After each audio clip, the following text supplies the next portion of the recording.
Just अपना अपना subject, mock test, notes, previous year, वो सब आपको वहाँ मिल जाएंगे, एक्सपेक्टेड क्वेश्चंस, क्वेश्चन बैंक। चलिए आते हैं फर्स्ट क्वेश्चन से, शुरुआत करते हैं। Which one of the following is a summative evaluation? भाई एक होता है SA समेटिव असेसमेंट या समेटिव इवैल्यूएशन, दूसरा होता है FA यानी फॉर्मेटिव असेसमेंट। समेटिव इवैल्यूएशन को योगात्मक मूल्यांकन बोलते हैं, और अगर हम बात करें फॉर्मेटिव असेसमेंट को, उसको रचनात्मक बोलते हैं। रचना से बना है, रचनात्मक यानी एक्टिविटी करते हुए, मौज मस्ती करते हुए बच्चे को आकलन बच्चे का कर लिया जाए। अब तो बेटर भाई तबियत ठीक। तो फटाफट से बताओ कि कौन सा एक ऑप्शन है जो समेटिव इवैल्यूएशन का या SA का पार्ट है। अभी SA क्या है इस पर चर्चा थोड़ी देर में करेंगे, पहले आपको जवाब देना है। थर्ड ऑप्शन कह रहे हैं आप लोग 58% लोग, और इसमें मुझे पता ही था आप सभी गलत जवाब देंगे, है ना, क्योंकि हमने कुछ तरह के क्वेश्चंस रट लिए हैं और उसके बाद अगर हमें कोई क्वेश्चन सामने आ जाए तो हमारा कॉन्सेप्ट हिल जाता है, जिसको हमें बिल्कुल भी नहीं हिलाना है कॉन्सेप्ट को। क्यों? क्योंकि क्लियरली हमने डिस्कस किया है कि जो SA है, आज भी हम बैच में यही टॉपिक चल रहा था कि जो SA है, कंप्लीट किया है हमने इसको 3 दिन लगा करके। SA में पेन पेपर टेस्ट या पेंसिल पेपर टेस्ट होता है, उसके अलावा जितनी भी एक्टिविटी होकर के टेस्ट हो रहा है, चाहे वो ओरल क्वेश्चनिंग हो, चाहे वो पोर्टफोलियो हो, एनेक्डोटल रिकॉर्ड हो, क्यूमुलेटिव रिकॉर्ड्स हो, ऑब्जर्वेशन हो, इंटरव्यू हो, जितनी भी टेक्निक्स हैं असेसमेंट की, ये सब FA में आती हैं। चाहे वो रेटिंग स्केल हो, है ना, ये सब कहाँ आती है? FA में आती है। जो भी एक्टिविटी के थ्रू अगर आप बच्चे को जांच रहे हैं, दैट मीन्स वो फॉर्मेटिव यानी रचनात्मक तरीका है, क्रिएटिव तरीका है। समेटिव जो जजमेंट के लिए किया जाए, ये पेन पेपर टेस्ट होता है। जैसे आपका ईयर एंड में, यूनिट एंड में, हाफ ईयरली, ईयरली, ये जो एग्जाम्स हैं आपके बोर्ड एग्जाम्स, ये सब समेटिव में आते हैं। पेपर पेंसिल टेस्ट होते हैं, है ना। पेपर पेंसिल टेस्ट का उदाहरण आपका SA में जाएगा। जितनी भी एक्टिविटीज के थ्रू आप जांच रहे हैं बच्चे को, वो सब किस में जाएगा? कहाँ जाएगा? FA में जाएगा। अब हमने देखा ओरल टेस्टिंग, ये भी एक्टिविटी है एक तरह की, पेन पेपर की जरूरत थोड़ी पड़ती है ओरल टेस्टिंग में। एनेक्डोटल रिकॉर्ड्स, ये भी क्या है? एक्टिविटी को डेली बेसिस पे या जब भी जरूरत पड़ रही है रिकॉर्ड किया जा रहा है। देखो ओरल टेस्टिंग है सिंपल मौखिक परीक्षण। आपका ओरल वाइवा ले लिया टीचर ने, कोई कुछ 4 सवाल पूछ लिए खड़ा करके क्लास में, या फिर अलग से ले लिया ओरल वाइवा जिसको हम कहते हैं, है ना। अगर हम देखें एनेक्डोटल रिकॉर्ड्स, ये बना है एनेक्डोट से। एनेक्डोट होती है पर्टिकुलरली कोई घटना, कोई दिन, कोई विशेष में कुछ घटनाक्रम हुआ और उसको रिकॉर्ड किया गया एज इट इज, ऑब्जेक्टिवली, उसको उद्देश्यात्मक तरीके से, वस्तुनिष्ठ तरीके से, उसमें बिना मिर्च मसाला लगाए। अगर आपके बच्चे ने किसी का सर फोड़ा तो वो लिखा हुआ है डायरी में कि जी इतने में तो खैर स्कूल में बुला लेंगे, बट मान लीजिए बच्चा किस दिन नोटबुक नहीं लेकर के आया, बच्चा लंच नहीं खाता, कुछ भी हो सकता है, या बच्चा कुछ भी एक स्पेसिफिक घटना है वो उस दिन आपकी डायरी में नोट जाता है ना, जैसे टीचर नोट लिख करके भेजती है, तो वो एनेक्डोटल रिकॉर्ड है एक तरह से। तो एनेक्डोटल रिकॉर्ड भी एक तरह से एक्टिविटी बेस्ड हो गया। इसमें भी पेंसिल पेपर टेस्ट तो हम ले नहीं रहे। अभी भी आप लोग गलत ही जवाब दे रहे हैं 44% लोग, क्योंकि आपको विश्वास नहीं हो रहा कि नन ऑफ दी अबव भी इसका जवाब हो सकता है, जो कि है भी। पोर्टफोलियो की अगर मैं बात करूं तो पोर्टफोलियो जो है अपने आप में एक फाइल है ना। जैसे आपकी शादी की एल्बम होती है, वैसे ही पोर्टफोलियो जो है अपने आप में एक फाइल है, जिसमें बच्चे के अलग अलग चीजें करते हुए, यानी उसके purposeful selection of a child's work, कि एक बच्चे ने जो जो काम किया है, कि जीजा जी की गेट पे एंट्री हुई तो एक फोटो खींचेगा, फेरों पे खींचेगा, जयमाला पे खींचेगा, पर्टिकुलर कुछ स्पेशल जो इवेंट्स हैं शादी के, सारे फोटो तो नहीं जाते ना फाइनल एल्बम में, कुछ फोटोज लिए जाएंगे, उसमें से कुछ हटा दिए जाएंगे, इंपॉर्टेंट चीजें रखी जाएंगी। तो ऐसे ही पोर्टफोलियो में एक ऐसी फाइल है जिसमें महत्वपूर्ण चीजें हैं जो बच्चे के बारे में ज्यादा बेहतर तरीके से हमें बताती हैं, चाहे वो उसकी अचीवमेंट्स हैं, चाहे कोई ऐसा डेटा है जो जरूरी है उसके बारे में। तो ये पर्पसफुल सिलेक्शन होता है, सब कुछ नहीं होता पोर्टफोलियो में, है ना। जो इंपॉर्टेंट चीजें हैं वो होंगी। बात सही है? समझ पा रहे हो कि नहीं? कि दूर के रिश्तेदार आए थे, फूफा जी के भी फूफा जी आए थे शादी में, उनको गोलगप्पे खाते हुए दिखा दिया पोर्टफोलियो में, यानी एल्बम में, है ना। एक एल्बम भी तो एक पोर्टफोलियो है ना। और जो दूल्हा दुल्हन थे उनकी जयमाला का फोटो नहीं है, वो गोलगप्पे ठूस रहे हैं वहां पे, उनका फोटो है, तो वो पोर्टफोलियो ढंग का नहीं हुआ, वो पोर्टफोलियो ही नहीं है फिर, है ना। पोर्टफोलियो में, हाँ बैच में भी बहुत बात हुई थी आज, शादी को लेके हमने पूरा पोर्टफोलियो समझा दिया था। तो खैर भावुक नहीं होना है। तो पोर्टफोलियो क्या है? एक तरह की फाइल है जिसमें जो भी बच्चे का स्पेशल वर्क है, जो भी उसके बारे में अच्छी बातें हैं, जो भी उसके बारे में जरूरी बातें हैं जिनको होना चाहिए, और ये ट्रांसफरेबल होता है, एक क्लास से दूसरी क्लास में जाता रहता है। क्लियर है? चलिए, तो पोर्टफोलियो भी क्या है? FA का पार्ट हो गया। उपाख्यात्मक रिकॉर्ड यानी एनेक्डोटल रिकॉर्ड्स भी एफए का पार्ट है, और मौखिक परीक्षण भी एफए का पार्ट है। जहां पे पेंसिल नहीं उठ रही है वो सब एफए का पार्ट है, जहां पे पेपर पेंसिल टेस्ट हो रहा है वो एसए का पार्ट है, जैसे पेपर पेंसिल टेस्ट सिंपल जो एनुअल एग्जाम्स है। तो none of these is the right answer, कि कोई भी ऐसा उदाहरण नहीं है जिसको सबमिटिव इवैल्यूएशन में डाला जा सके। अगर यही आपके सामने होता, थर्ड ऑप्शन मान लीजिए पोर्टफोलियो ना होकर के पेपर पेंसिल टेस्ट होता, तो आप चुपचाप से उसको आंसर कर देते। एक क्वेश्चन ऐसा मैंने डाला है, आगे आपको मिल जाएगा। अलग अलग एग्जाम्स में इस तरह से क्वेश्चंस पूछे गए हैं, इंपॉर्टेंट हैं, इसको हल्के में बिल्कुल मत लीजिएगा।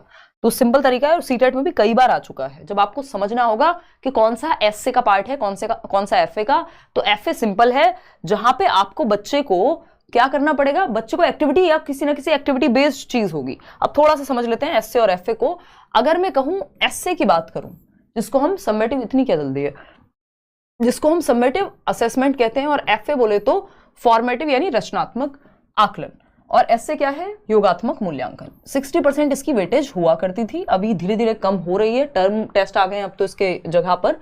तो वो इसलिए कम हो रही है क्योंकि नेशनल एजुकेशन पॉलिसी क्लियरली ये कहती है कि हमें फॉर्मेटिव टू समेटिव ना जाकर के समेटिव टू फॉर्मेटिव जाना है, यानी एसए की वेटेज या एसए की इंपॉर्टेंस को धीरे धीरे कम करना है, जो पहले से ही चल रही थी, बट अब ये क्लियरली एनईपी कहती है, क्वेश्चन भी आएगा इस तरह का, ठीक है ना। तो अगर हम देखें यहां पे, तो एक बात क्लियर है कि हमें फॉर्मेटिव यानी एक्टिविटी की तरफ लेकर के जाना है बच्चों को पेपर पेंसिल टेस्ट से, ठीक है ना। आपको बताइए वो FA1 होता था, अब तो बदल गई हैं चीजें, FA2, FA3 10% की वेटेज होती थी, है ना, FA4, ठीक, छोटे छोटे टेस्ट ये पेन पेपर पे हो रहे हैं, लेकिन ये छोटे छोटे टेस्ट हैं, इनमें एक्टिविटी बेस्ड, इनको एक तरह से हम FA में ही कंसिडर कर रहे थे, ठीक। अगर लेकिन ऑन पेपर्स आपको जब तक पेपर पेंसिल की बात नहीं आएगी तो एसए के साथ नहीं जाएंगे जब तक, ठीक है ना। तो इतनी बात को हमें यहाँ क्लियर रखना है। ये किस लिए होता है, जजमेंट के लिए, यानी आपको फाइनली बताना है बच्चा पास हुआ फेल हुआ व्हाटएवर। और एफए में क्या है, ये फीडबैक के लिए है, जनरली प्रतिपुष्टि मिलेगी टीचर को, कहाँ इंप्रूवमेंट की जरूरत है ना, कहाँ इंप्रूवमेंट की जरूरत है। ये दो टाइप हैं वैल्यूएशन के या असेसमेंट के, अगर मैं कहूं।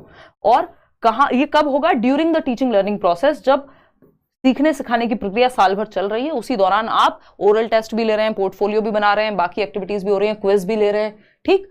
लेकिन ऐसे क्या है, at the end of the term होता है, at the end of the term, या फिर आपका यूनिट का एंड में होगा, at the end of term, half yearly, yearly, annual exam, board exams, ठीक है। इतनी बात क्लियर है, कोई दिक्कत परेशानी इस बात को समझने में मेरे ख्याल में नहीं होनी चाहिए। किसी को है कोई दिक्कत तो वो बता सकता है, ठीक। अगर हम देखें यहाँ पे एक और चीज है जो हमें ध्यान में रखनी है, कि जो एसए है, हमने assessment for learning, as learning, of learning, at learning, in learning, ये सब पढ़ चुके हैं हम। चलो एक बार समझ लेते हैं, अगर यूट्यूब पे भी मैं बात करूं फिर आगे क्वेश्चंस करना आसान हो जाएगा। असेसमेंट फॉर लर्निंग, असेसमेंट सबसे ज्यादा जरूरी है क्योंकि सबसे ज्यादा क्वेश्चंस पूछे जाते हैं। फॉर लर्निंग यानी अधिगम के लिए आकलन, असेसमेंट ऑफ लर्निंग यानी अधिगम का आकलन, और असेसमेंट एज लर्निंग, ये तीन सबसे ज्यादा पूछे जाते हैं। होता तो एट भी है, होता तो इन भी है, ठीक है जी। एक एक करके समझ लेते हैं फटाफट से। देखो अगर हम देखें यहां पे, तो फॉर होता है during the teaching learning process, during the teaching learning process यानी फॉर्मेटिव में जाएगा, एफए का पार्ट बनेगा। किसका पार्ट बनेगा, एफए का, क्योंकि असेसमेंट फॉर लर्निंग है, यानी लर्निंग अभी चल रही है। जैसे मैं आपसे अभी कोई क्वेश्चन पूछ रही हूं, आप पोल में जवाब दे रहे हैं, तो ये असेसमेंट फॉर लर्निंग है, ठीक है ना। कई लोग इसको इन लर्निंग भी मान लेंगे क्योंकि ये साथ साथ चल रहा है, तो ये ड्यूरिंग टीचिंग लर्निंग प्रोसेस ही चलता है। तो ये एफए का पार्ट है, फॉर्मेटिव का। अब ये जो ऑफ लर्निंग है, किसी साल के एंड में पेपर देंगे आप, ये किसका, एसए का पार्ट है, क्योंकि ये जजमेंट के लिए होता है, ये इंप्रूवमेंट के लिए है, फॉर, ठीक। एज लर्निंग होता है जब बच्चा खुद से खुद का आकलन करे, या उसका कोई दोस्त, पीयर ग्रुप यानी उसका साथी समूह जो है वो आकलन करे, उसका आपस में बच्चे क्वेश्चंस पूछते हैं वो, तो ये भी सब फॉर लर्निंग का ही पार्ट हुआ। लेकिन ऑफ लर्निंग का, ऑफ जो है वो एसए का पार्ट है। एट और इन होता है जब चैप्टर के बीच में ही कोई चीज उसी समय सीखी जा रही है, उसी समय पूछी जा रही है, बीच में कोई क्वेश्चन आ गया चैप्टर के बीच में जो पढ़ा है उसी से, तो वो एट लर्निंग इन लर्निंग की तरफ चला जाता है। बट जनरली हमसे फॉर और ऑफ और एज ये खूब पूछे जाते हैं। देखिए फॉर जो है उसमें भी टीचर इन्वॉल्व है, तो टीचिंग लर्निंग प्रोसेस के दौरान फॉर लर्निंग होगा। फॉर्मेटिव है क्योंकि ये एक्टिविटी बेस्ड हो सकता है, ओरली कोई क्वेश्चन पूछ लिया टीचर ने, कोई क्विज करा लिया, कोई और ऐसा अभिलेख बना लिया, पोर्टफोलियो हो गया ये सब। और ऑफ लर्निंग में पेपर पेंसिल टेस्ट प्रॉपर आएगा और इसको एस्से का पार्ट कहेंगे क्योंकि ये जजमेंट बेस्ड है, ये इंप्रूवमेंट बेस्ड है। ड्यूरिंग चलता है, ये एंड में चलता है। जो ऑफ है वो एंड में चलेगा और ये ड्यूरिंग चलेगा। ये ड्यूरिंग का मतलब है दौरान, टीचिंग लर्निंग प्रोसेस के दौरान। इतनी बात क्लियर है। एज लर्निंग बच्चा या तो खुद को आकलन करे कि मैं अपने आप को आज इतने आउट ऑफ 10 दूंगा, है ना, और अगर एट और इन की बात करें तो वो उसी में समाहित होता है जब लर्निंग प्रक्रिया हो रही है तो। ठीक है, चलिए अब समझते हैं क्वेश्चन नंबर 2 को। अब आगे क्वेश्चंस करने में आसानी होगी। What do proficiency test always assess, यानी निपुणता परीक्षण सदैव किसका आकलन करते हैं, यानी प्रोफिशिएंसी टेस्ट होते किस लिए हैं। ऐसे कई सारे छोटे छोटे टॉपिक्स हैं जो हमें पता होने चाहिए। प्रोफिशिएंसी टेस्ट किस लिए होते हैं, क्या आकलन करते हैं भाई प्रोफिशिएंसी टेस्ट सिंपल है, प्रोफिशिएंसी का ही टेस्ट लेंगे, यानी आप कितने प्रोफिशिएंट हैं, आप कितने निपुण हैं, आप कितने पारंगत हैं, आपकी मास्टरी कितनी है किसी एक चीज पे, इसी का परीक्षण लेंगे। और सीसीई एक ऐसा टॉपिक है जो हर एक सब्जेक्ट के लिए इंपॉर्टेंट है। जब भी मैं स्ट्रेटेजी बताती हूँ, आज से 5 साल 7 साल पहले की भी अगर आप वीडियो देख लेंगे तो उसमें मैंने आपको बताया होगा कि सीसीई, इंक्लूसिव एजुकेशन, डेवलपमेंट, ये ऐसे टॉपिक्स हैं, सीसीई तो स्पेशली और इंक्लूसिव एजुकेशन भी, जो हर एक सब्जेक्ट में पूछे जाते हैं क्योंकि आकलन तो हर एक सब्जेक्ट में जरूरत पड़ेगी, तो इंपॉर्टेंट हो जाता है। प्रोफिशिएंसी टेस्ट क्या असेस करेगा, सेकंड ऑप्शन कह रहे हैं 70% लोग। देखते हैं, लैंग्वेज टॉट टू स्टूडेंट्स, यानी ये क्वेश्चन हिंदी पेडागोजी में पूछा जा सकता है, ईवीएस में भी हल्का सा बस ट्वीक करना है उनको, सीडीपी में भी, मैथ्स में भी। लैंग्वेज टॉट टू स्टूडेंट्स, यानी विद्यार्थियों को पढ़ाई गई भाषा के बारे में, क्या सिर्फ भाषा जो पढ़ाई गई है उसी के बारे में प्रोफिशिएंसी टेस्ट होगा, किसी के भी बारे में हो सकता है भाई। और भाषा पढ़ाई गई है, क्या पढ़ाई गई, प्रोफिशिएंसी चाहिए, मास्टरी चाहिए। The level of language up to which students have reached, यानी भाषा का वह स्तर जहां तक विद्यार्थियों की पहुंच बन गई है, यानी वो कितने प्रोफिशिएंट हो गए। अब लैंग्वेज हटा करके आप यहां साइंस लगा दीजिए, आप यहां मैथ्स लगा दीजिए, आपका जो मन करे यहां लगा दीजिए, यानी जो भी आपने सीखा है वो किस लेवल तक सीख लिया है, उसका लर्निंग आउटकम कितना है। लर्निंग आउटकम बोले तो कि मैंने सीखा कुछ, मैंने कोई चैप्टर पढ़ा, उसमें से कितना % मुझे आता है, मैं प्रोफिशिएंट कितनी हूं, मेरे को वो कितने बेहतर तरीके से आता है, ये जांचता है प्रोफिशिएंसी टेस्ट। कि आपको कंप्यूटर का कोई चैप्टर पढ़ाया, वो कितना समझ आया, आपसे प्रैक्टिकल करा के देखा जा सकता है, आपसे लिखवा के देखा जा सकता है, वो पता लगेगा किस स्तर तक आपने सीखा। तो भाषा का वह स्तर जहां तक विद्यार्थियों की पहुंच बन गई है उसको निपुणता परीक्षण कहेंगे या प्रोफिशिएंसी टेस्ट। ठीक, मल्टी सेंसरी लर्निंग एक्सपीरियंस, ये एक्सपीरियंस के बारे में नहीं है, प्रोफिशिएंसी टेस्ट आपकी प्रोफिशिएंसी को चेक करने के लिए है कि कितने प्रोफिशिएंट हैं आप। ड्राइविंग लाइसेंस के लिए गए हैं, आपको कितने अच्छे से गाड़ी चलाना आता है, उसमें से आपको रेट किया जाएगा, है ना, एक्सपीरियंस के लिए नहीं गए वहां पे। लैंग्वेज ऑफ डेली कन्वर्सेशन, वो भी नहीं है, तो किस हद तक आपको कोई चीज आती है वो प्रोफिशिएंसी है ना। क्वेश्चन नंबर 3 देखिएगा और समझेंगे। क्वेश्चन नंबर 3 देखिएगा और आंसर कीजिएगा। असेसमेंट ऑफ लर्निंग की बात हो रही है। Assessment of conceptual clarity of a student can be effectively done by, यानी आपको जांचना है कि किसी बच्चे का कॉन्सेप्चुअल अंडरस्टैंडिंग यानी संप्रत्यात्मक समझ कितनी बेहतर हुई है ना। कॉन्सेप्चुअल यानी वैचारिक स्पष्टता नहीं, उसका संप्रत्यय यानी उसका कॉन्सेप्ट। मान लीजिए प्याजे पढ़ा हमने तो वो कितना उसको समझ में आया, ये जांचने के लिए टीचर क्या करे कि उसका कॉन्सेप्ट क्लियर है कि नहीं है। आपने बच्चे को वाटर के बारे में पढ़ाया, आपने बच्चों को पौधों के बारे में पढ़ाया, उनको कितना समझ आया, यानी उनके कॉन्सेप्ट को लेकर कितनी क्लैरिटी है, कैसे पता करेंगे आप। 97% लोग कह रहे हैं सेकंड ऑप्शन। चलिए देखते हैं। फर्स्ट ऑप्शन है asking the students to recite the definition. सिर्फ रटंत विद्या चलंत नहीं, रोट लर्निंग की तरफ ले जा रहा है कि बस परिभाषा सुना दो। परिभाषा सुनाने से क्या होगा, ये तो रटने वाली बात है, रिकॉल पावर लगेगी यहाँ पे। कॉन्सेप्चुअल क्लैरिटी में तो दिमाग यूज होगा ना, थिंकिंग यूज होगी, वो तो यहाँ हो नहीं रही। यहाँ तो बस जो याद किया है वो बता दो, फिर वो चतुर की जैसा बन जाएगा जो 3 इडियट वाला चतुर था, है ना। फिर वो चमत्कार को बलात्कार बोलेगा क्योंकि उसने तो रट्टे लगा दिए, रिसाइट किया, बस उसने ये भी नहीं देखा इसका मतलब क्या है। ठीक, सेकेंड ऑप्शन है asking the students to think of application of the concept to daily life. बिल्कुल सही समझ गए आप, जो बच्चे के जीवन से जोड़ दे, है ना।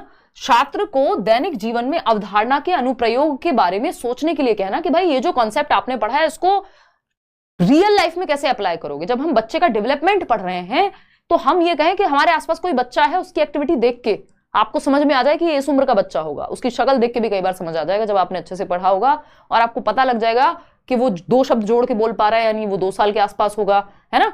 वो 1 शब्द बोलना अभी अभी सीखा है, वो 1 साल के आसपास होगा। तो ये क्या है, आप उस कॉन्सेप्ट को रियल लाइफ में कितना अप्लाई कर पा रहे हैं, उससे पता चलेगा आपका कॉन्सेप्ट कितना क्लियर है। ठीक है ना, जैसे वो एक रील बनाई थी मैंने किसी गाने पे डिफेंस मैकेनिज्म को लेके, तो वो डिफेंस मैकेनिज्म एक कॉन्सेप्ट है, लेकिन मैं उसको जीवन से कहीं से भी जोड़ दे रही हूँ पेडागोजी को, वो मेरी कॉन्सेप्चुअल क्लैरिटी हुई, सिंपल। ठीक है ना। Asking the students to copy from the board, अब कॉपी कैट बनने से कुछ काम चलेगा नहीं। Asking the students to memorise, तो बाकी सब में बच्चा एक्टिव ही नहीं है, जीवन से जुड़ी नहीं रही है चीजें, रट्टे लगाने हैं बस, तो कॉन्सेप्चुअल क्लैरिटी नहीं कहते उसको। Second option is the right answer. आगे बढ़ेंगे, क्वेश्चन नंबर 4 देखिएगा, आपका फेवरेट क्वेश्चन एनईपी से डायरेक्ट आपके सामने।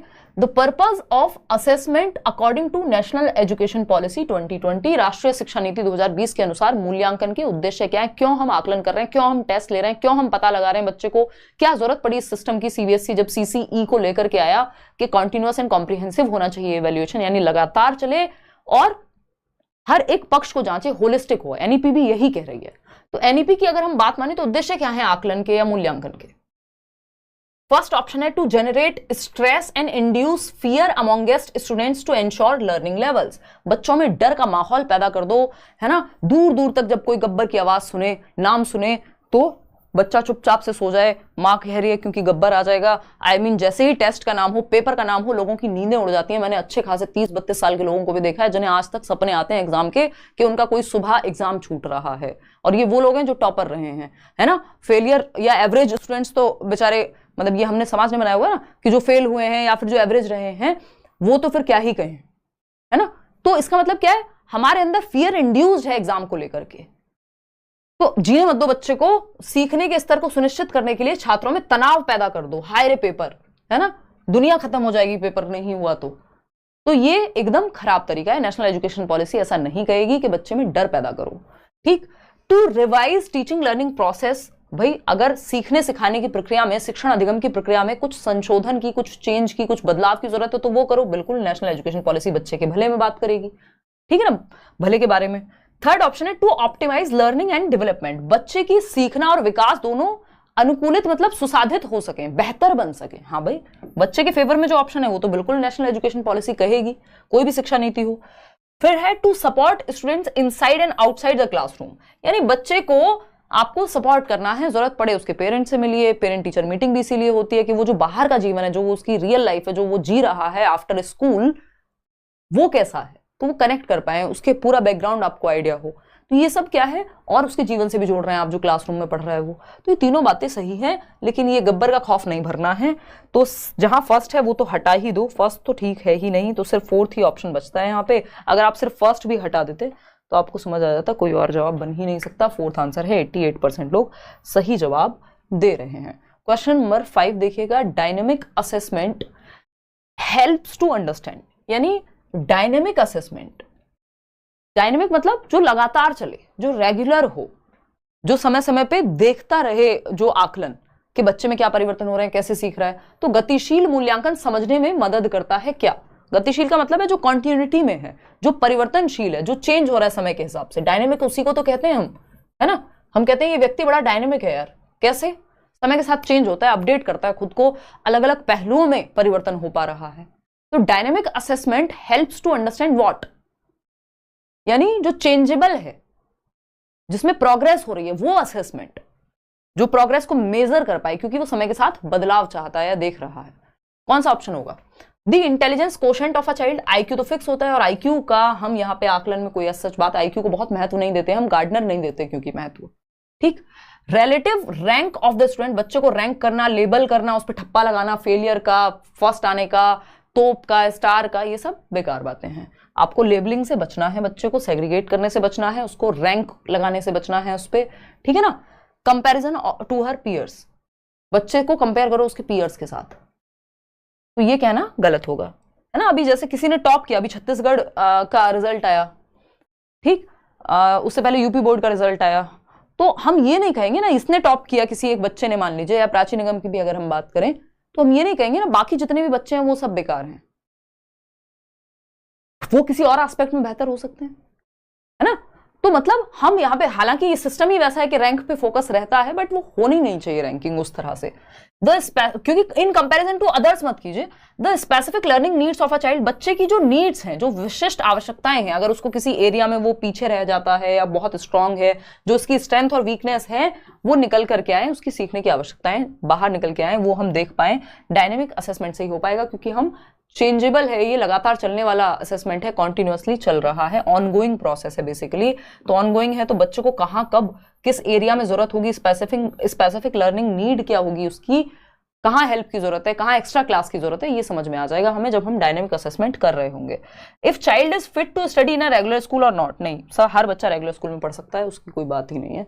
इंक्लूसिविटी की बात इसीलिए की जाती है। क्वेश्चन नंबर 6 देखिएगा, ये कहता है to ensure focus on assessment for learning rather than assessment of learning, it is important to include, यानी सीखने के मूल्यांकन के बजाय सीखने के लिए मूल्यांकन पर ध्यान केंद्रित करने के लिए इनमें से कौन सी बात सही है। यानी असेसमेंट फॉर लर्निंग पे जाना है, ना कि असेसमेंट ऑफ लर्निंग पे। तो ऑफ से फॉर पे जाने के लिए, या मैं इसको दूसरी तरह से लिखूं तो एसए से, सबमेटिव इवैल्यूएशन से फॉर्मेटिव की तरफ जाने पे, जो कि नेशनल एजुकेशन पॉलिसी भी कह रही है, क्वेश्चन आएगा अभी, है ना, क्या करना चाहिए, कौन सी बात सही होगी। सेल्फ असेसमेंट, बच्चा खुद का आकलन खुद से करे, हाँ भाई बिल्कुल। पीयर असेसमेंट, यानी उसके साथी समूह उसका आकलन करें, उसके दोस्त 4 लोगों का ग्रुप है, वो कह रहा है कि मीना मुझे कितने नंबर दोगी भाई, जो मैंने अभी आंसर तुम्हें सुनाया, मीना कह रही है 5 में से 4 दूंगी। फिर राधा से पूछा, फिर राजू से पूछा, सारे दोस्त आपस में एक दूसरे का आकलन कर रहे हैं। जैसे हमें याद है जब हमारा टीचिंग ट्रेनिंग का एग्जाम हुआ करता था, है ना, इंस्टाग्राम पे पड़ी होगी शायद वो पिक्चर कहीं, तो मतलब ये वाले पे नहीं, दूसरे इंस्टाग्राम पे, तो मेरे को याद है हम लोग एक दूसरे को नोटबुक्स दे दिया करते थे और कहते थे कि भाई सुन, या ये वाला टॉपिक बताइयो। तो उससे क्या होगा, पीयर असेसमेंट, आपका पीयर आपका असेसमेंट कर रहा है कि आपको कितना आता है। ठीक, क्वांटिटेटिव फीडबैक के मान लीजिए कितने में से कितना रेट करोगे, तो वो भी क्वांटिटी हो गई ना एक तरह से, हाँ ठीक है। Comparisons between students on quantitative parameter, अब ये क्वांटिटेटिव पैरामीटर पे जब कंपेयर करने आप लग जाएंगे तब प्रॉब्लम है, मात्रात्मक प्रतिक्रिया में प्रॉब्लम नहीं है। तो फर्स्ट सेकंड थर्ड कहीं दिख ही नहीं रहा है, सेकंड ऑप्शन, यानी आप लोग सही जवाब दे रहे हैं, 74% लोग सेकंड ऑप्शन। आगे बढ़ेंगे नेक्स्ट क्वेश्चन पे। नेक्स्ट क्वेश्चन क्या कहता है भाई, क्वेश्चन नंबर है 7, देखते हैं एनईपी के बारे में ही एक सवाल है, फटाफट से भाई 7 बजे ही हो गया आपका टाइम, 9 बजे की बजाय। अभी कई लोगों को ये नहीं पता लग पा रहा है, कोई बात नहीं, बीच बीच में ऑफ भी हो रहा है मेरी तबीयत के कारण, कर लेंगे मैनेज। देखिए ना क्वेश्चन नंबर 7 देखिए, in the context of assessment what kind of report card for students has been proposed in national education policy, कैसा रिपोर्ट कार्ड होना चाहिए नेशनल एजुकेशन पॉलिसी में। मैं इसलिए भी एक क्वेश्चन में बहुत ज्यादा डिटेल नहीं दे रही हूँ क्योंकि अगला क्वेश्चन फिर आप पकड़ जाओगे, चीटिंग हो जाएगी, आपको हिंट मिल जाएगी नेक्स्ट क्वेश्चन के लिए। तो राष्ट्रीय शिक्षा नीति 2020 में मूल्यांकन के संदर्भ में छात्रों के लिए किस प्रकार का रिपोर्ट कार्ड प्रस्तावित किया गया, कैसा रिपोर्ट कार्ड होना चाहिए। बिल्कुल आप लोग सही समझ रहे हैं, है ना, और हमने ये डिस्कस भी किया है बैच में भी, 360 degree multi dimensional report card होना चाहिए। 360 डिग्री रिपोर्ट कार्ड किसको कहेंगे, मैंने उस दिन आपको चार्ट बना के भी बताया था, देखते हैं, बैच में बताया था basically. Report cards specifying relative performance of the students in comparison to others, दूसरों के कंपैरिजन में रिपोर्ट कार्ड की बात नेशनल एजुकेशन पॉलिसी एटलीस्ट नहीं करेगी, ये आउटडेटेड मेथड हो गया। Report cards of students performance in paper and pencil test through the year, नहीं भाई, हमें हर एक डायमेंशन में चाहिए, सिर्फ पेपर पेंसिल टेस्ट थोड़ी चाहिए। बच्चा स्पोर्ट्स में भी अच्छा हो सकता है, डिबेट में भी अच्छा हो सकता है, जरूरी थोड़ी सिर्फ वो साइंस में या मैथ्स में या सब्जेक्ट्स में ही अच्छा होगा उस तरह से, और उसमें भी लिखने में सिर्फ। सबमेटिव यूनिडायमेंशनल नहीं, सिंगल डायमेंशन नहीं, मल्टी डायमेंशनल चाहिए। यूनि का मतलब होता है सिंगल, एक आयामी नहीं, बहुआयामी चाहिए हमें, क्योंकि विकास भी एक बहुआयामी प्रक्रिया है। तो 360 डिग्री बहुआयामी report card, 360 degree multi dimensional report card national education policy बनाने को कहती है, और 83% लोग सही जवाब दे भी रहे हैं। इसका मतलब क्या है, जो 360 आपका एक रिपोर्ट कार्ड जो रिजल्ट है एक तरह से, वो 360 डिग्री होना चाहिए रिपोर्ट कार्ड। वो बनेगा कैसे, 360 डिग्री असेसमेंट होगा कैसे, जब आप खुद का आकलन करेंगे, है ना, इसमें 3 पार्टीज इन्वॉल्व हैं, है ना, इसमें क्या है, 3 पार्टीज इन्वॉल्व हैं। जब आप खुद का आकलन करेंगे, यानी सेल्फ असेसमेंट, जिसको असेसमेंट एज लर्निंग कहते हैं, सेल्फ असेसमेंट, स्व आकलन, यानी बच्चा खुद को कितने नंबर देगा। अगर उसने कोई चैप्टर या कोई आंसर लिखा है तो उससे पूछो कि तुम्हारा मन करेगा तुम कितना रेट करोगे खुद को, है ना, कि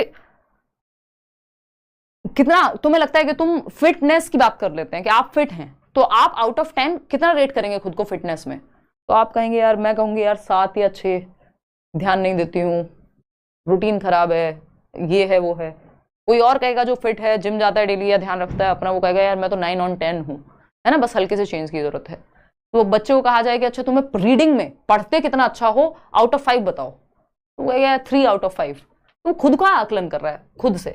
फिर नेक्स्ट क्या है इसमें, नेक्स्ट हो जाता है आपका जिसको हम कहते हैं टीचर असेसमेंट। ऐसा कोई जरूरी नहीं कि पहले टीचर असेसमेंट पहले सेल्फ असेसमेंट, वो आपके ऊपर है कि आप पहले किसको लिखना चाहें। यानी शिक्षक भी आपका आकलन करें, शिक्षक ने बताया कि आउट ऑफ 10 मैं तो इतने दूंगा इस चीज में या दूंगी। फिर आता है आपके दोस्तों का रोल, जो आपके पीयर्स हैं, तो पीयर असेसमेंट, जो आपका साथी समूह है वो आपका आकलन कर सके कि आपके दोस्त क्या मानते हैं कि आपको कितना आता है किसी चीज में। तो ये सब क्या हो गया, 360 डिग्री हो गया, हर एक पहलू होलिस्टिक रिपोर्ट कार्ड बन गया। अगर मैं इसको दूसरी भाषा में कहूं, ऐसे भी पूछा जा सकता है कि हम बच्चे का होलिस्टिक असेसमेंट कर रहे हैं, यानी हम ये देख रहे हैं कि वो सर्वांगीण रूप से उसका आकलन कर रहे हैं, चाहे वो खुद से बताए खुद के बारे में, उसके दोस्त बताएं, उसका टीचर बताए, और हम उसके मन, उसके इमोशन, यानी मन ही हो गया, उसके शरीर, उसके दिमाग, कैप जिसको कहते हैं कॉग्निटिव, अफेक्टिव, साइकोमोटर, अभी आगे पढ़ेंगे। तो ये 360 डिग्री रिपोर्ट कार्ड बनाया जाए, जो कि बात सही है। आगे बढ़ेंगे नेक्स्ट क्वेश्चन पे। क्वेश्चन नंबर है 8, समझिएगा और एनईपी पे क्वेश्चन देखिएगा।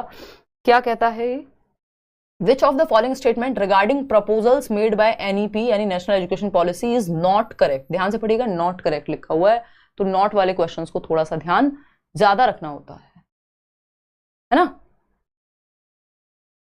हाँ ठीक है शुभम, फटाफट से आंसर कर दो, मैं इतने जल ग्रहण कर लेती हूँ।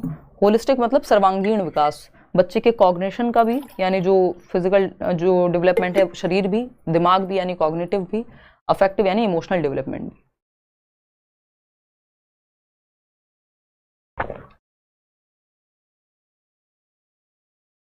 देखना यार, अगर मैं देखूं क्वेश्चन नंबर 8 क्या कहता है, राष्ट्रीय शिक्षा नीति 2020 द्वारा दिए गए प्रस्तावों के संदर्भ में कौन सी बात सही नहीं है, नॉट चाहिए हमको, नेगेटिव बात। NEP 2020 proposes that a variety of methods and strategies such as group work and role plays be used for assessment। इसमें तो बच्चा एक्टिव है, जहां बच्चा एक्टिव है वो तो ठीक है, हमें गलत चाहिए। NEP 2020 proposes shift from formative to summative, उल्टा है, summative to formative है, यानी योगात्मक से रचनात्मक की ओर जाना है, कि आप पेपर पेंसिल टेस्ट से एक्टिविटी की ओर लेकर के जाओ, असेसमेंट फॉर लर्निंग की तरफ लेके जाओ, असेसमेंट ऑफ लर्निंग से। इन्होंने कह दिया असेसमेंट फॉर लर्निंग से ऑफ की तरफ ले जाओ। फॉर्मेटिव से समेटिव नहीं है, FA to SA नहीं है, SA to FA है, उल्टा है, तो यही गलत है। फिर भी बाकी देख लेते हैं। NEP proposes that apart from assessment by the teacher, other ways such as self assessment and peer assessment should be encouraged।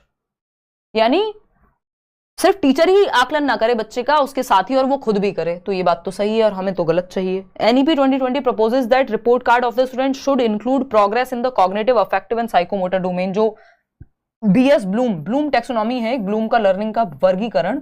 Cognitive यानी बच्चे का दिमाग भी इन्वॉल्व हो, अफेक्टिव यानी उसके इमोशंस भी इन्वॉल्व हो, जो विकास के प्रकार भी हैं, और साइकोमोटर यानी फिजिकली भी वो एक्टिव हो, कोनेटिव भी कहते हैं इसको, कैप कहते हैं खोपड़ी पे लगाने वाली, सर पे लगाने वाली, है ना। कैप बोले तो जैसे वो IPL में चलती है ना पर्पल कैप, तो ये कोई भी कैप चलेगी।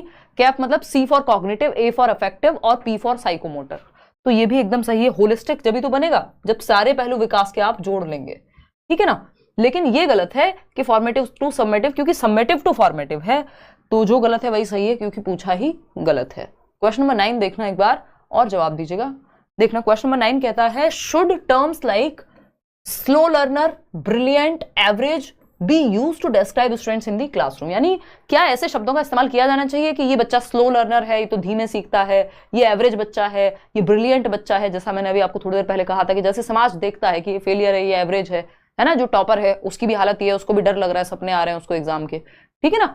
तो ये क्या है, क्या हमें ऐसे शब्द, ऐसे ठप्पे जिसको मैं कहूं आम भाषा में, यानी ऐसे लेबल्स लगाने चाहिए बच्चों पे? बिल्कुल भी नहीं, आपको लेबलिंग से बचना है, ठीक है ना। Yes it helps students to understand the level of their performance, नहीं, यस तो हो ही नहीं सकता क्योंकि ये लेबलिंग है बच्चों की। ये कह रहे हैं no these categories are not sufficient, we need to add many more to understand student profiles. नहीं ये कम है, थोड़े और लेवल्स लेकर के आने चाहिए कि सुपर इंटेलिजेंट फलाना, मतलब ये कम लेवल्स हैं, ज्यादा होने चाहिए। तो लेवल्स तो गलत हैं भाई, होने ही नहीं चाहिए। कम क्या है, सफिशिएंट क्या है, ये तो होने ही नहीं चाहिए। तो no, because these terms label children based on ability and are non inclusive, क्योंकि ये शब्द क्या करते हैं, बच्चों को क्षमता के आधार पर लेबल करते हैं और गैर समावेशी हैं। समावेशी क्या होता है, इंक्लूसिविटी। इंक्लूसिव एजुकेशन, हर तरह के बच्चे को इंक्लूड कीजिए, चाहे वो स्लो सीखने वाला हो, एवरेज हो, इंटेलिजेंट हो जिसको आप कह रहे हैं, ब्रिलियंट हो, स्टार हो, वॉट यानी हर बच्चे को सिखाना, इंक्लूसिव होना। नॉन इंक्लूसिव क्या है कि हमने सब पे ठप्पा लगा दिया, इन बच्चों को एबिलिटी के आधार पे अलग अलग बांट दिया, जबकि एबिलिटी ग्रुपिंग नहीं करनी। हमें हेट्रोजेनस मिक्स्ड क्षमताओं वाले बच्चों को एक ग्रुप में रखना है कि उसमें टॉपर भी है, उसमें जिसको हिंदी अच्छी है उसकी वो भी है, उसमें मैथ्स कमजोर है वो भी है, यानी मिक्स ग्रुप बनाना है, हेट्रोजेनस। ठीक, विषम समूह कहते हैं जिसको हम। फॉर्मेटिव असेसमेंट यानी रचनात्मक मूल्यांकन का आमतौर पर कैसे उपयोग करते हैं हम, एफए की बात हो रही है कि कैसे यूज करेंगे एफए को। To provide teachers with a rational basis for preparing test और एग्जाम पेपर्स। सिर्फ एग्जाम पेपर के लिए नहीं, हमें तो फॉर्मेटिव में तो एक्टिविटी चाहिए, सिंपल बात है। जहां एफए दिख जाए एक्टिविटी समझ जाना, एक्टिविटी की तरफ लेकर के जाएगा अगर सही पूछा होगा तो, ठीक है ना। To help teachers plan better and provide supportive और नॉन इवेल्युएटिव फीडबैक। बच्चों को सपोर्ट मिल रही है, नॉन इवेल्युएटिव। नॉन इवेल्युएटिव का मतलब क्या है यहाँ पे, यानी जिसमें जजमेंट नहीं है, जो एसए में होता है जजमेंट कि इतने परसेंट नंबर आए, ये नहीं है, ठीक है ना। तो नॉन इवेल्युएटिव, और दूसरा जजमेंट फ्री, और दूसरा फीडबैक के कहां सुधार किया जा सकता है। ये बात पॉजिटिव लग रही है, फिर भी थर्ड फोर्थ ऑप्शन चेक तो करेंगे। To help students develop good test taking skill, सिर्फ अच्छा टेस्ट देने की स्किल, यानी कितना अच्छा रट के उगल सकता है पेपर में। To discriminate appropriately between ability levels of students, जो बच्चों का एबिलिटी लेवल है उनमें डिस्क्रिमिनेट करो, उनमें क्या करो, भेदभाव करो नहीं। तो गैर मूल्यांकनात्मक का मतलब क्या है, नॉन इवेल्युएटिव का मतलब है नॉन जजमेंटल, जो जज ना करे बच्चों को, लेबल ना करे, ठीक है ना। ये वाला लेबल नहीं है जो सबके निकलने वाले थे सोशल मीडिया पे, ये लेबल है, ठप्पा लगाना है बच्चे पे, तुम वीक हो, तुम ये हो, ये नहीं करना है हमें। तो second option is the right answer. आगे बढ़ेंगे, क्वेश्चन नंबर 11 देखिएगा, ये क्या है, देखना फटाफट से और बताना। Grading, coding, marking and credit accumulation systems are some of the examples of what? Grading, coding, marking, है ना, मार्किंग करते हैं हम, कोडिंग ग्रेड करते हैं कि A+ ग्रेड आया है ना, इतने % मार्क्स आए हैं मार्किंग के, या फिर हम देख रहे हैं ये काम किसी ने कंप्लीट किया है तो मार्क कर दिया, ठीक। एंड क्रेडिट एक्यूमुलेशन, कितने पॉइंट्स किसने अर्न किए हैं क्लास में। तो ये सारी चीजें जो है एग्जाम्पल्स हैं किस चीज का, symbolising position of children in the class, बच्चों की स्थिति बताएंगे क्लास में कि क्या पोजीशन है बच्चे की, फर्स्ट आ रहा है कि सेकंड, ऐसा तो यहाँ नहीं लिखा है ना। Depicting the academic progress in report card, शैक्षणिक प्रगति को दिखा रहे हैं। Scoring procedure of assessment of learners achievement, यानी शिक्षार्थियों की उपलब्धि की मूल्यांकन की स्कोरिंग प्रक्रिया है। फिर आता है evaluation procedure of answer sheets of the examination, सिर्फ आंसर शीट का इवेल्युएशन प्रोसीजर नहीं है, ये ग्रेडिंग, कोडिंग, मार्किंग और ये सब क्या है, एक तरह के रूब्रिक हैं, पैमाने हैं, ठीक है ना, या मैं कहूं ये स्कीम है एक तरह से मार्किंग की। सेकंड ऑप्शन पे बड़े आप लोग कंफ्यूज हो रहे हैं, देखो सिंबलाइज तो नहीं करता कि क्या पोजीशन है क्लास में बच्चे की, जरूरी नहीं है ग्रेड से या मार्किंग से, कोडिंग से, हर चीज से पता ही लग जाए, कई बार पता लग सकता है। Depicting the academic progress in report card, सिर्फ प्रोग्रेस थोड़ी दिखाते हैं ग्रेड्स, भाई ये स्कोरिंग प्रोसीजर है कि जिस प्रोसीजर में, जिस पैरामीटर में आप स्कोर करेंगे उसको ग्रेडिंग, मार्किंग, कोडिंग कहा गया है। तो scoring procedure of assessment of learners achievement, शिक्षार्थियों की उपलब्धि के मूल्यांकन की स्कोरिंग प्रक्रिया है कि भैया 91 से 100 लेकर के आए हो तो A+ हो, है ना, 81 से 90 लेकर के आए हो तो नॉर्मल A कह दिया, तो ये ग्रेडिंग हो गई। तो ये क्या है, क्या चीज है ये, scoring procedure of assessment of learners achievement, कैसे उन्होंने क्या अचीव किया है उसका स्कोरिंग प्रोसीजर है ये, ठीक। आगे बढ़ेंगे नेक्स्ट क्वेश्चन पे, क्वेश्चन नंबर है 12।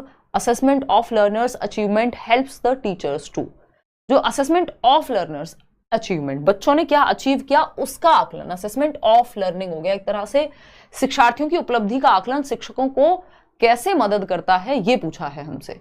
पहला ऑप्शन है evaluate the effectiveness of pedagogy, शिक्षा शास्त्र की प्रभावशीलता का मूल्यांकन करेगा कि भाई कितने अच्छे से आपने पढ़ाया एज अ टीचर, उसके बारे में बताएगा आगे नहीं। Make ability grouping of learners in the classroom, यानी कि अलग अलग क्षमताओं के आधार पे आप ग्रुप बना दो, या फिर prepare activity log for teaching, maintain the performance record of learners. अब आपने असेस कर लिया है बच्चे को, तो अब एक्टिविटी थोड़े ना प्रिपेयर करने बैठोगे, असेसमेंट ऑफ लर्निंग है। Maintain the performance record of learners, के जो परफॉर्मेंस रिकॉर्ड है उसी को मेंटेन करके रखा जा सके। तो ये कैसे अचीवमेंट हेल्प्स, भाई बच्चे ने कितना अचीव किया, ये किस चीज में हेल्प करेगा, तो पॉजिटिव ढूंढना है हमें, ठीक। Evaluate the effectiveness of pedagogy, हाँ। Make ability grouping of the learners in the classroom, नहीं, एबिलिटी ग्रुपिंग का जो उद्देश्य है वो किसी का भी नहीं है, चाहे वो एसए हो, एफए हो, कोई भी जो सीसीई है पूरा कॉन्टिन्यूअस एंड कॉम्प्रिहेंसिव इवैल्यूएशन, वो ये नहीं चाहता कि आप बच्चे को लेबल करें, चाहे वो एसए ही क्यों ना हो, या आप बच्चे को उसकी क्षमता के आधार पर ग्रुपिंग कर दें, नहीं। अगर ग्रुप बनाना भी है तो मिक्स्ड एबिलिटी वाला। Evaluate the effectiveness of pedagogy, आपने बच्चे के अचीवमेंट, उसकी उपलब्धि का जो आकलन किया कि कितना उसको पता है, वो इसलिए किया है कि आपको ये पता चल जाए, इस चीज से ये मदद मिलेगी कि आपके शिक्षण के जो तरीके थे, जो शिक्षा शास्त्र था आपका, पेडागोजी इसी को तो कहते हैं साइंस ऑफ टीचिंग, कि आप पढ़ाएंगे कैसे, आर्ट ऑफ टीचिंग, कौन से मेथड्स आपने यूज किए, वो कितने सही साबित हो पाए, बच्चे की उपलब्धि के आकलन से ही तो पता लगेगा जब आप उसको टेस्ट करेंगे, जांचेंगे कि आपके मेथड्स, क्योंकि जब बच्चे का रिजल्ट जो है या बच्चे की जो परफॉर्मेंस है या उसका अचीवमेंट का आकलन है, वो ये भी तो बताएगा कि कितना उसने सीखा। अब जब ये बताएगा कि कितना सीखा, तो ये भी तो बताएगा किसने सिखाया और कैसे सिखाया, तो वो कितना सक्सेसफुल हुआ वो मेथड, यानी टीचर के मेथड्स, यानी उसकी पेडागोजी। तो इस चीज को जानने में हेल्प करेगा, तो बेस्ट ऑप्शन फर्स्ट ही है। क्वेश्चन नंबर 13 देखिएगा और जवाब दीजिएगा, थोड़े लेंथी क्वेश्चंस हैं। विच of the following highlights assessment for learning, सीखने के लिए आकलन पे फोकस कौन सा एक ऑप्शन करता है, फटाफट से बताएंगे। The teacher assesses conceptual understanding of the students besides focusing on the process of thinking, यानी कॉन्सेप्ट्स पे ध्यान देता है टीचर बजाय कि वो कैसे सोचता है। चलो अभी बाकी ऑप्शंस देखते हैं। The teacher assesses the students by comparing their responses, नहीं कंपेयर तो नहीं किया जाएगा फॉर लर्निंग में, और वो भी दूसरे बच्चों से, ये वैसे भी नेगेटिव ही है। The teacher assesses the students based on the information given in the text book, नहीं, क्योंकि ये फॉर लर्निंग है तो ये ड्यूरेशन में चल रहा होगा एक्टिविटी के माध्यम से, ये ऑफ लर्निंग का उदाहरण है। The teacher assesses a student based on his और her performance in comparison to others, again फिर ये आपका ऑफ लर्निंग की तरफ ही चला जाएगा।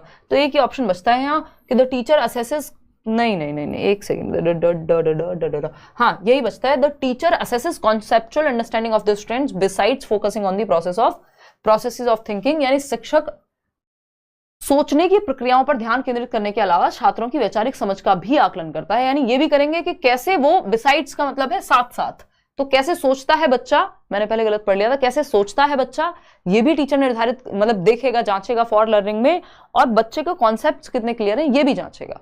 तो ऑनगोइंग प्रोसेस है ना, during the teaching learning process क्या मिल जाएगा टीचर को, ये जान करके फीडबैक मिल जाएगा कि बच्चे की थिंकिंग प्रोसेस कैसी है और उसके कॉन्सेप्ट्स कितने क्लियर हैं, दोनों के बारे में प्रतिपुष्टि मिल जाएगी। तो ये तो सही हो गया, बाकी ऑप्शंस गलत हैं।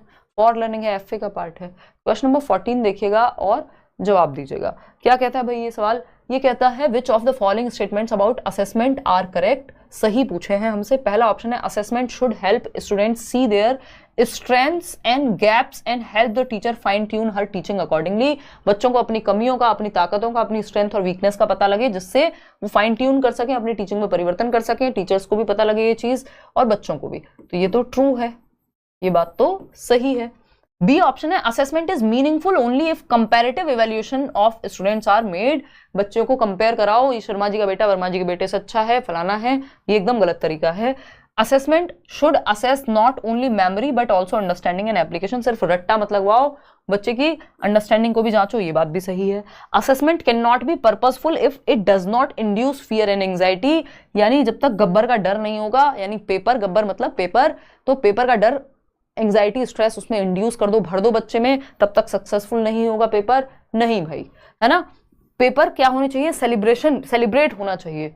वो एक बुक आई थी ना एग्जाम वॉरियर्स करके, तो उसमें भी ये बात कही गई थी, और इन जनरल ये एक बेसिक बात है कि हमें एग्जाम्स को सेलिब्रेट करना चाहिए एक फेस्टिवल के तौर पे, ना कि वो खौफ का माहौल बन जाए। बट इवेंचुअली ऐसा ही हो जाता है कि खौफ का माहौल बन जाता है, हालांकि ऐसा नहीं है। अगर आपने सीटेट पहले कभी दिया होगा और बाई चांस आपका रह गया होगा, गलत टाइम पे आप जुड़े, लेट जुड़े, है ना, तो आपको ये बात पता होगी जब सीटेट आता है मैं पूरी शिद्दत से लगती हूँ और बहुत इंटरेस्ट के साथ हम लोग डिस्कशन करते हैं, बड़े बड़े सेशंस होते हैं, लेकिन ऐसे जैसे एक त्योहार हो, मुझे खुद वैसा ही फील होता है ना। फिर वो सीटेट चला जाता है, मेरे को लगता है सूना सूना थोड़े दिन के लिए। तो ये क्या है, आपको भी लगता है, इवन आप लोग के भी कमेंट आते हैं कि लाइव क्लास की आदत हो गई थी, तो वो क्या है, एक फेस्टिवल की तरह हमें मानना है, ना कि फियर इंड्यूस करें। ठीक है ना। तो ए और सी तो हमें यहाँ सही लग रहे हैं, ऑप्शन है ए और सी का, फोर्थ ऑप्शन। कितने लोग, 72% लोग सही जवाब दे रहे हैं, बहुत ही खुशी की बात है। चलिए खैर आगे बढ़ेंगे नेक्स्ट क्वेश्चन पे। नेक्स्ट क्वेश्चन है क्वेश्चन नंबर 15, देखिएगा और जवाब दीजिएगा।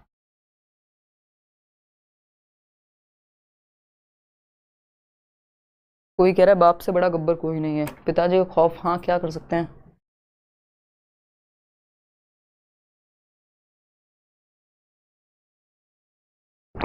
तो क्या करें, खौफ ना दिखाएं, फोन में लगे रहने दें, रील देखने दें आपको, ऐसे ही डायलॉग मारेंगे, कहिएगा पिताजी को।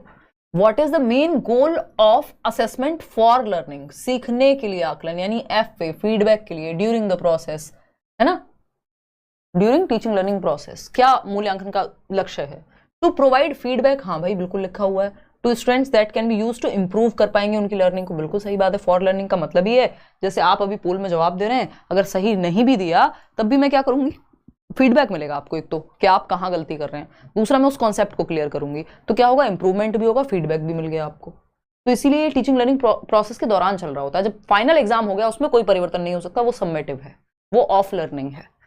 To compare student performance to a standard और बेंचमार्क, ये ऐसे हो जाता है एक तरह से कि एक बेंचमार्क बना हुआ है, या तो पास हो जाओगे या फेल हो जाओगे, 10th के एग्जाम्स हैं, तो ये ऐसे का पार्ट हो जाएगा, फॉर लर्निंग का नहीं, ऑफ लर्निंग का हो जाएगा ये पार्ट, है ना, असेसमेंट ऑफ लर्निंग का। To identify students who can be categorised as slow learners, ये कोई भी नहीं होना चाहिए कि कैटेगराइज करना, चाहे वो ऐसे हो एफ हो, कोई नहीं करेगा।